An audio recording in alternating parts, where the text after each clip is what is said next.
Hello and welcome back to this I-24 News Evening Edition. I'm Lucy Arish and this is One on One. Joining me tonight is animal liberation activist Gary Yourofsky, who has made a name for himself by becoming something of a controversial figure in the animal rights arena. Apart from giving lectures, Mr. Yourofsky is best known for his approaches in which to get his point across, such as breaking into a fur farm in Liberation 1500 soon-to-be murdered minks. For reasons such as this, Mr. Yourofsky has been arrested numerous of times and has been banned from entering the United Kingdom and Canada. While Mr. Yourofsky means of putting an end to what he calls an animal holocaust, his message has reached millions of people all around the world and has influenced many in changing their perspective of the food industry. Good evening and thank you very much for coming to our studio. Thanks for having me. So I will start. Like we said, you affected millions and millions of people around the world. Why is it so effective here in Israel? How come that it's catching in Israel?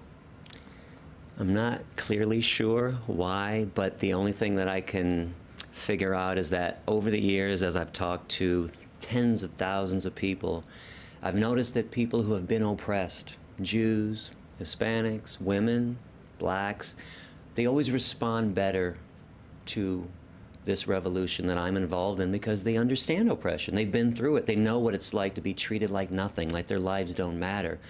So that's what I think is going on here. Jews have been an oppressed people for thousands of years. We understand oppression and we're supposed to not support it. So I'm just pointing this out to everybody because people don't realize how much they're harming animals in their daily lives. So as I point out, the steak, the hamburger, the chicken sandwich that you're eating, the schnitzel, okay, these pieces of meat came off the bodies of living animals who didn't want to be murdered, who didn't want to suffer and die, who didn't want to be tormented. So once I point it out to people, most people, sane people, logical people, make that next step to veganism. You know, for the last few days or for the last few months, I see a lot of demonstrations in Tel Aviv of people demonstrating against the murder of, and slaughtering animals and eating animals. And but I pass by and I look at their shoes, and they have leather shoes, and I say, okay, this is like, let's say, you have two meanings here. It's like you have this: I'm not eating, but I am wearing. Are they aware? Do they know? Oh, it's by moral standards. No, I don't think they're wearing leather shoes. They appear to be leather shoes because you have synthetic leather that looks just like leather, like you have mock meat that looks just like real meat. I think most people falsely accuse animal rights people of having leather shoes, but they're not. And you'd be surprised. That, you know, you'd be surprised. New Balance, the shoe company, 50% of their shoes are vegan just by default. Even Nike, and I don't support Nike for some human rights issues, but even 50% of Nike shoes are not real leather. So a lot of people are just assuming that vegans and animal rights people are wearing leather shoes. There could be one other issue at play, though. Some people, in fact, most people weren't raised vegan, so they've gone vegan later on in life. So they might have already had leather shoes. Mm-hmm. Well, at that point, the damage has been done. What's the point of throwing them in the trash when the damage is done and you weren't aware of the atrocity that you were taking part in? So maybe people are just wearing them out. And I do advise people to do that. You can either wear out your old animal skin stuff or you can give it away. That's what I did when I went vegan. I just couldn't have animal skin on my body. It made me disgusted. It's amazing that you're saying animal skin and not leather. Well, that's what it is. See, we like to use euphemisms, which is why these atrocities take place. So we always want to say leather when it's cow skin. And we want to say, even the terms bacon. What's bacon? You mean pig flesh?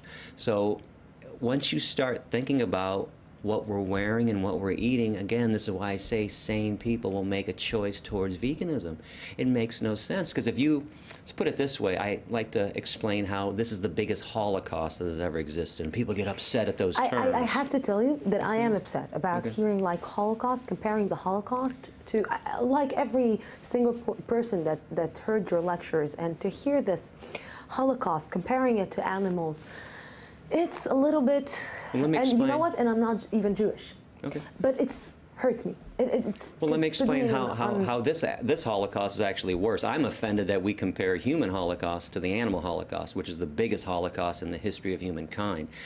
If you went to the nearest cow or chicken slaughterhouse and removed the animals and replaced them with Jews, you have now recreated Auschwitz. There's no difference. You have a building that exists to dismantle, to torment, to torture, and murder innocent beings. Let's play a time warp game. Let's go back 60, 70 years. You go back to Auschwitz, or you go back to Birkenau, you remove the Jews and replace them with cows and chickens. You still have a Holocaust taking place. In fact, we learned how to kill Jews in the Nazis did because they studied what the meat industry was doing. We've learned how to torture and kill each other because we practiced on the animals first. But animals are eating animals, you know? Some animals. Hold on, 75% of animals on this planet are herbivores. But it's part of our circle of life. No, it's the circle of torture and death. When you see a lion eating a zebra, and you're. But I notice you have clothes on. And I notice that you have a cell phone and you have a computer. It is unfair to pick one thing that lions do that you want to mimic when you don't want to mimic anything else they do. When lions walk up and greet each other, they sniff each other's ass. When I came in this room, you did not kneel down and sniff my ass. Okay? Lions sometimes kill their young when they're runts. Okay? If a human being killed their baby because they didn't want him, we arrest them and charge them with murder. Could you go to a courtroom and say, hey, but Your Honor, lions kill their babies, can't I? It's their survivor. It's an unfair comparison. You're not a lion. And just so you know, lions are carnivores. Humans are not. We are herbivores, 100% up and down. You put a 2-year-old child in a crib with a bunny rabbit and an apple, let me know when the child eats the bunny rabbit and plays with the apple.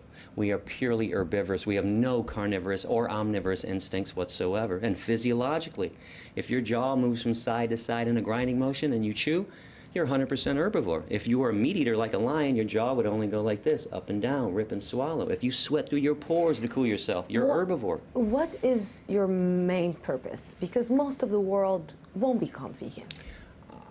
It depends on which day you ask me. The world, injustice can't live forever. The world will become vegan one day. Do you really believe that? Just like every woman on this planet will one day have their equality with men. Just like one day, all oppression will fall by the wayside. Injustice doesn't live forever. And it seems insurmountable, don't get me wrong. I mean, I'm in the trenches, believe me. It looks like and seems like it can't happen. But remember, it took 400 years to convince white people in America not to own black people. You can see why this is taking so long. We can't even treat each other with kindness, let alone treat the chickens and the pigs and the turkeys and the insects of the world with kindness. But I think we can treat each other with kindness one day once we learn how to treat the animals with kindness. You know, I'm feeling a little bit uncomfortable because I just had a steak for lunch, and it's still I'm not convinced 100% that I should stop eating meat for the rest of my life. It's not that I'm eating meat every day, but I do love my steak on the plate once a week. So you have now 2 minutes to try to convince me eat meat once a month. I don't want to convince you to do it once a month. I want to convince you never to do it. Okay, you have to put yourself in the animal's position. Imagine that you were raped to impregnate yourself. Okay, somebody raped you to impregnate you. You gave birth to this baby. This baby was stolen from you at birth. That baby was fattened up with corn and soy and wheat and oats. That baby was put on a concentration camp truck, sent to a slaughterhouse, hung upside down, fully conscious in front of all of her own species, screaming, terrified, in fear, knife shoved into, her throat, cut up into pieces. Where's the justification for this? And it's not your steak. You said my steak. I'm very big on language. That steak was never yours. Okay, that steak is a euphemism, by the way. That's cow flesh. That flesh belonged to another living being. Where do humans get off owning and controlling living beings? Where do we get off thinking that we're the most special thing that has ever existed on this planet, when in reality, we're the most unspecial thing that has ever existed on this planet? Are you aware that if humans were removed from the planet, the extinction of humans would benefit everything that exists? Are you also aware that if the bees died off, as we've been talking about this for about 10 years in the news, the whole system collapses? If the ants were exterminated, the whole system would collapse. This is how important and special ants and bees are to the world. Why do we think we're better than they are when they serve a vital role and we serve no vital role whatsoever? We're tormentors, we're oppressors. Where do you think it's coming from? The arrogance? Yeah. I'm not sure. I don't know what has gotten into us. Besides death and torture and murder, I think when you put violence in, you get violence out. You consume discrimination and death, you're going to, exude the same horrible things. Because some people may say the same things about you. Because some people may say that he's arrogant, he thinks that he knows better, he thinks that he's better than us, and actually we're all let's say, how can I put it? I'm the one to be charged, and you are the judge who is judging me right now. Yeah, well, there's two people in this world. There's people that judge and people that lie about judging. We judge people every day. We judge child molesters. We judge rapists. We judge Nazis. We judge murderers. And I know this is a shock to the meat, dairy, and egg eaters of the world, but vegans are more ethical than they are, hands down. And of course, just like a person that doesn't rape is more ethical than a person who does rape. A person who doesn't kill cows, pigs, chickens, and turkeys is better than a person who does kill and torment cows and pigs. Do you think that a person that is not killing birds and chicken and cows and pigs and eat meat, he cannot rape anybody? He cannot murder? No, there are no vegan rapists in the prisons of the world. You go find me a vegan rapist. I'd love to hear about a story.